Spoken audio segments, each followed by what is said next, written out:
ભાવનગર જિલ્લાના પાલીતાણા ખાતે આચાર્ય રશ્મિ રત્ન સુરેશ્વરજીનો 9394મો છરીપાલિત સંઘ ઐતિહાસિક પ્રવેશ થયો। પાલીતાણામાં ભવ્યથી ભવ્ય છરીપાલિત સંઘ ઐતિહાસિક બની ગયો।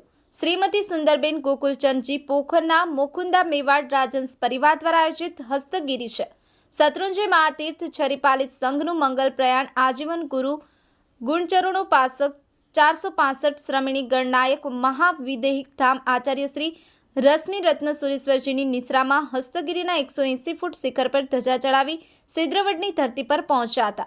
ત્યાં ધ્વજ ફરકાવવામાં આવી હતી। આચાર્ય શ્રી નિત્યસેન સુરેશ્વરજી મહારાજ સાહેબ સાથે મુલાકાત કરી હતી અને સંઘપતિજીનું બહુમાન કરાયું હતું। રાજહંસ પરિવાર દ્વારા આયોજિત 1650 યાત્રિકો ભવ્યથી ભવ્ય સંઘ પૂજ્ય ગુરુદેવ શ્રીની નિશ્રામાં શ્રી શત્રુંજય ગિરનાર વિરાટ છરીપાલિત સંઘ સવારે 9 કલાકે પાલીતાણા નવી પેઢી ખાતેથી 1650 યાત્રાળુઓની ભવ્યથી ભવ્ય છરીપાલિત સંઘ આયોજન કરવામાં આવ્યું।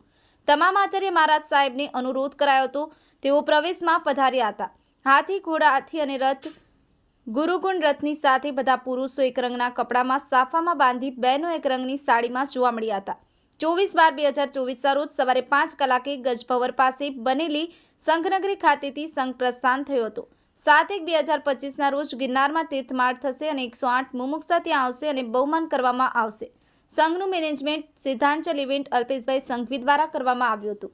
ગૌતમ ગોસ્વામી, ન્યૂઝ 9 ગુજરાતી, પાલીતાણા।